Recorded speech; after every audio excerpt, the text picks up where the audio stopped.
In a moment that would have been unthinkable during the MAGA peak, former Vice President Mike Pence has called out Donald Trump's tariff policies on national television. This is interesting, not because it's shocking that Pence doesn't like tariffs. Just about everybody understands, regardless of your view on abortion or gay marriage, just about everybody in the US understands that the blanket tariff idea is a disaster. But the reaction to Pence is what's interesting. So let's take a look at the clip and then talk about it. That really is part of the American dream. I remember recently the Secretary of the Treasury said that cheap goods was not a part of the American dream. Well, I'm somebody who spent almost my entire life in public service. We lived on our paycheck while we raised 3 kids and put 3 kids through college. Cheap goods are a big part of it. And I think we ought to be candid about that.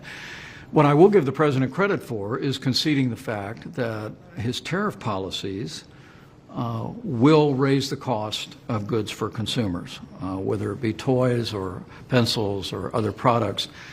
And I appreciate him being forthright about that. I just think the American people but is he being cherish forthright their about freedom that? to cherish their freedom to purchase their goods at the lowest possible cost. And that's not to say that at the end of the day, there are key industries that are important to have here, but I think the way we generate manufacturing jobs, I think the way we generate high-tech jobs, the way we generate the kind of jobs that will serve America's security and prosperity is by making the Trump-Pence tax cuts permanent, rolling back regulation, lowering the cost of energy across the board, and making America the most attractive place in the world to invest and create jobs. Well, and obviously, So listen, this is a clean hit, right? Very clear. The tariffs are bad, and here's why. And Trump's in favor of them, and I'm against them, and I'm his former vice president. But the interesting thing about this is that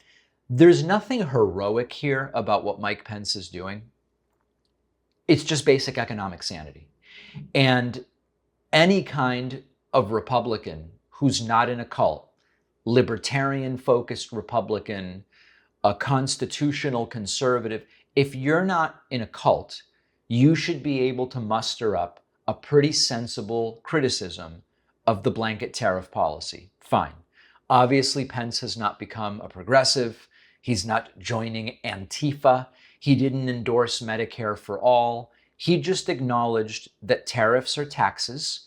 Americans will pay more for basic goods under the blanket tariff plan. That's it. That's sort of like a basic bar that's been set. But what we have to understand if we zoom out, and this is as much about tariffs as it is about the Trump cult, is that Trump has lowered the bar so much that Republican extremists, Mike Pence is a Republican extremist. Republican extremists start to look a little bit reasonable. This is the same Mike Pence who spent 4 years enabling Donald Trump and spinning, biblical justifications for authoritarian power grabs, backing policies that gutted social programs and reproductive rights. And, when it came to January 6, 2021, Pence didn't help Trump try to steal the 2020 election. Now he admits that tariffs raise prices and it's a bad idea. Great. But it's being treated like a profile in courage, even though this is obvious basic stuff and Pence has absolutely nothing to lose. There's no stakes here for Mike Pence. And so this is a symptom of a broader problem, which is that Trump has broken the scale. We're trying to weigh things on a scale that Trump has broken. And that's not a fat joke. I know some people might hear it as a fat joke. It's not. It's just a metaphor. It's so bad and so brazenly corrupt and dishonest and dangerous that even people with horrible records start to seem like voices of reason by comparisons. We kind of dealt with this with George W. Bush. Sometimes I would say Bush, war criminal, legacy of torture, mass surveillance, going to war with a country that wasn't even involved in the attack used to justify the war, terrible. But at the same time, Trump is so much louder and more chaotic and more openly fascistic that in some sense, Bush has started to be painted as a kind of kindly grandpa with his paintbrush doing his pictures in the bathtub or whatever. And Pence, like Bush before him, is benefiting from what we might call Trump relativity.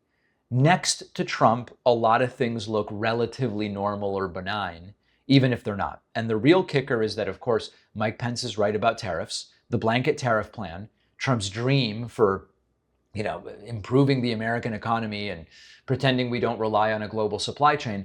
It's an economic time bomb, and even Mike Pence recognizes it. So I think the approach here should be not, wow, it's amazing that Pence has been able to come to the light. No, it's that any sane person, any remotely credible economist, whether you're a libertarian or a socialist economist, these tariffs are disproportionately going to hurt poor and middle class consumers. They raise costs on essential goods. They invite retaliatory trade wars and create these asymmetries where the US is really not set up to win. So Pence has figured that out. Give him a golf clap for saying something that's true.